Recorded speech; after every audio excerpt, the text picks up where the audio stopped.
Hello kids, welcome to Phonic Adventure. Last time we learned about A, B and C. Yes! A says ah like apple. B says b like ball. C says k like cat. Today we are going to learn new 3 letters. Wow! Which letters? D, E and F. Which letter is this? I see a dog. Yes, D for dog. Dog. Which letter is Wow, this? that elephant is big. E.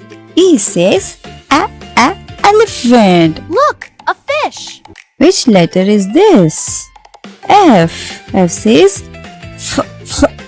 fish. Let's play a quick game. What sound? What sound?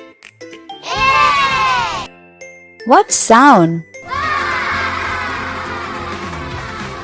Amazing job, kids. Today we learned D, E and F. Next time we will learn more letters. Bye kids. See you soon.